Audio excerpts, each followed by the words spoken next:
What is going on, ladies and gentle beings of the tribe? Yes, I'm talking about you beautiful people, you. How the devil are you doing? Anyway, as you are aware, the last update from CG did give us all a rather tasty Lightspeed Token, one that can take you all the way to Relic 6. Like 6, boys. Relic 6, boys. Skipping all the grind, all the Chirotech, all the Gear 12, and a whole host of Relic materials and signal data.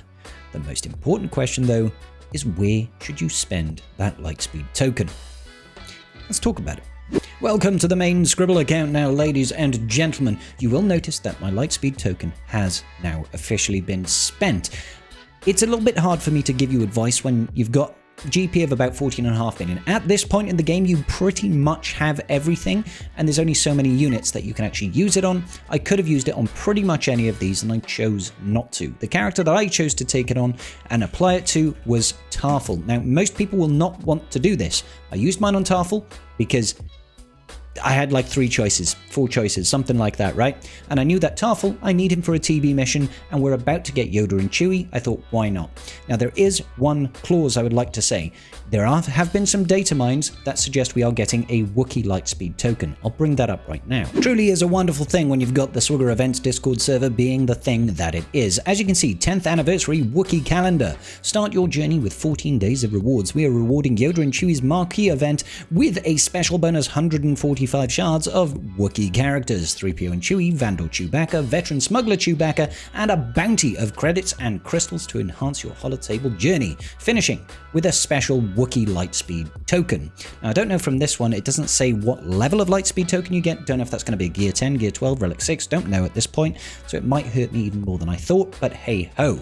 Limited additive drops as well, don't forget about this. Earn fragmented, incomplete, or flawed signal data in hard light side, hard dark side, and cantina battles. During this event, the drop rate on each node has been scaled to their respective energies. Strengthen your roster while exploring the holotables, and that is coming next week, ladies and gentlemen. That's right, the 17th through to the 19th. 2 days worth of bonus drops for our signal data.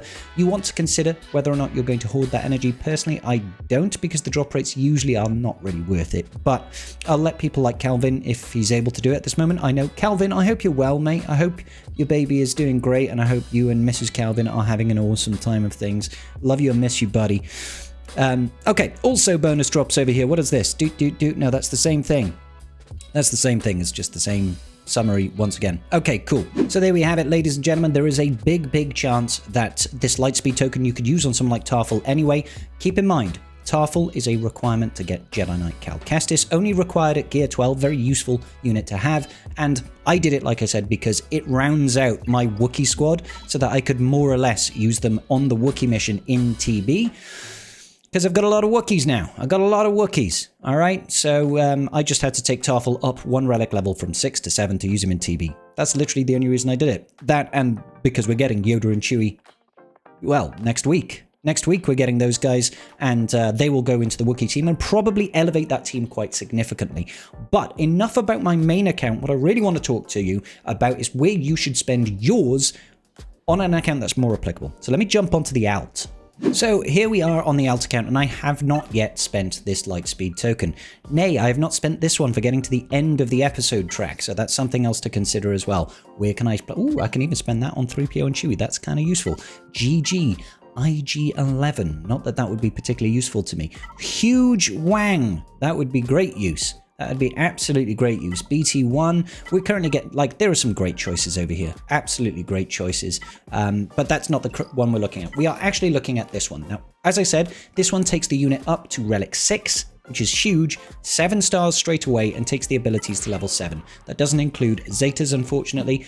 I'm not sure why these ones... Oh, I've got 2 applicable tokens, that's why that's doing that. So when you look at this list, you'll understand that that is quite an overwhelming list of units that I can apply this to. Where on earth would you begin? You have to go back to basics, ladies and gentlemen. Open up that journey guide, and I want you to think about what is the farm that I'm working on right now, and what is the farm that I'm going to be working on next. When I look at the priority of farming for anything that I do, I always take a few things into consideration. First and foremost, am I able to get to the top of Fleet Arena? If I can get to the top of Fleet Arena, which I can on my alt account at the moment with just a 5-star Executor, still to this day, we can climb up to first, we can get that 400 crystals a day. If I can do that, I'm quite happy with my fleet investment until, you know, eventually you want to get all of the meta fleets, obviously, but that's kind of a long-term, years-long plan.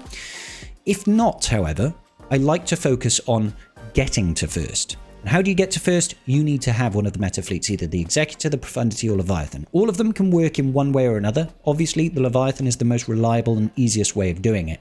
So if I need to do that, I will start adjusting my farms around chasing for that unit. So maybe I'd go for the Executor because it's a very easy one. Keep in mind the recent Lightspeed tokens that we're going to be getting over the next 4 months. In terms of the very free ones that come with the new quests, we'll have the next one start next week, which has got the quest that we can't beat yet until we get Yoda and Chewie up to error level 45, or if you get Stormtrooper Luke up to error level 75, something like that. I can't remember what level it has to be now for that distract mechanic. But regardless, that feat chain, we are actually getting a lot of the requirements for the Executor. We're getting Boba Fett, we're getting Dengar, IG-88, we're getting Bosk, we're getting BAM later on, we're getting all of the requirements for BAM, the works, we're getting loads of that. So if you're thinking about using that particular Lightspeed token on one of those characters, I would probably suggest you think again, just because you're going to be getting those Lightspeed tokens, all right? You're going to be getting it anyway. What you might want to consider, though, is Admiral Piet, if you are going for Executor. Admiral Piet, he is a 400 Kyrotech character. You'll need to get all of his shards anyway, and you need to take him up to Relic 8. Now, these Lightspeed tokens that we're getting in the coming future are only taking you to Relic 0 or Gear 13, 0 Relic levels applied, so you are saving yourself a hefty amount of signal data and Relic materials. If you have already secured your fleet, though, you just have to focus on what is your next farm. When you are using Lightspeed tokens, you want to make sure that you are targeting one of the newer characters in the game, okay? The newer ones. And why do you want to do that? If you look at someone like General Kenobi, he is a fantastic tank even to this day. He still gets used. He's still a requirement for things like JMK. He is a capital ship pilot. Very useful all around. However, he exists, or he comes from an era before Kyrotechs were a gear piece.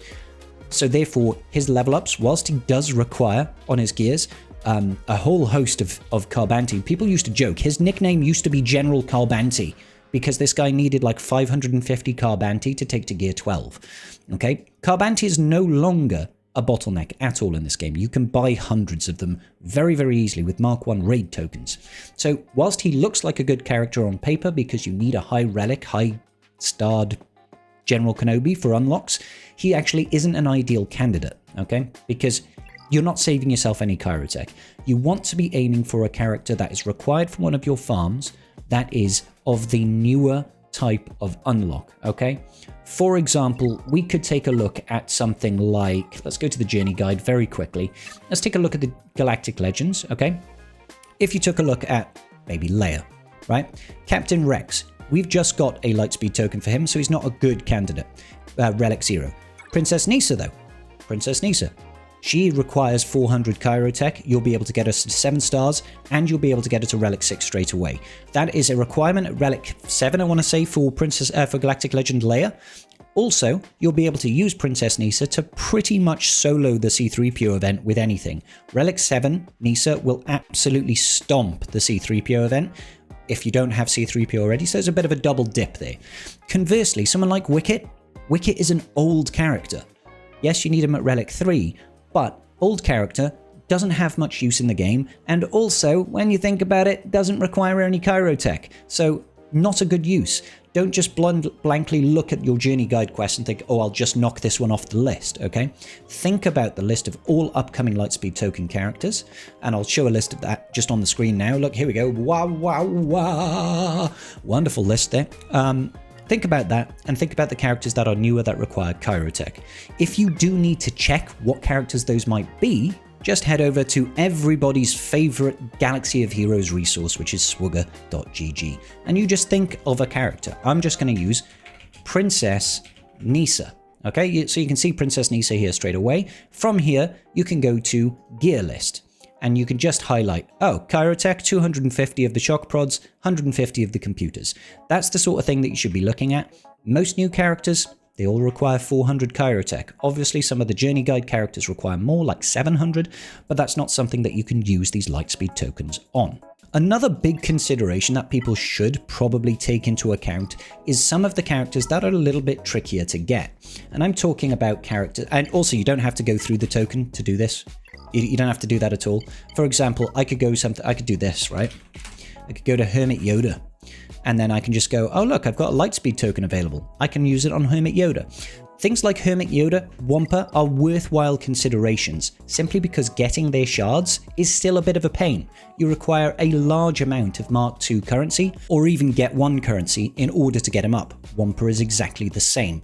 These characters are both required as well for JML, I want to say. So it's not a waste to use it on these characters, even if these ones don't necessarily require Chirotech. You're saving a different type of resource there in order to get a head start. Now, unfortunately, I don't think you can use it on TB characters like Wat Tambor. Nope, not Wat Tambor, and unfortunately, not Ki-Adi-Mundi. They would have been really nice if we could have used the Lightspeed tokens on these guys, because these unlocks are supremely difficult, Ki-Adi-Mundi in particular. Now, Wat Tambor is okay because you just have to do the Dark Side Geo TB Geonosis mission, right? And that's not too difficult. But Ki-Adi-Mundi, nobody runs that event because nobody runs Lightside Geo anymore. By the time people get to Lightside Geo level, they're already running Rise of the Empire TB, and it's got much better rewards. The problem that creates is that nobody ends up getting Ki-Adi-Mundi shards because it needs Mark III get tokens, and it is really expensive. Look at that, 2,125, and we need 330 of those. Wow, so 330 divided by 5 times 2,125, that's 140,250 of your Mark III get currency. That's obnoxiously high when you consider what else you can buy with that currency. So that's the way that I would look at it. Try to prioritize, what are my Journey Guide farms? Have I got to the top of Fleet Arena? Do I need to farm Leviathan, or do I need to farm Profundity, or do I need to farm Executor? If you're done with that and you're happy with your fleet performance, take a look at your Galactic Legend farms, your Journey Guide farms, whatever you are currently working towards, and try to identify the character that is difficult to star, difficult to gear in terms of Chirotech, and is required for those farms, and you cannot go wrong. Special consideration if you're early game and you want to push for something like Hermit Yoda or Wampa. Wampa is still a great early game investment for a lot of people. Throw that Omni on her, and she will still work wonders for you. Alright, ladies and gentlemen, I would like you to tell me what character you are applying your Lightspeed token to in the comments down below. I'll see you all in the very next video. Peace out, and may the Force be with you.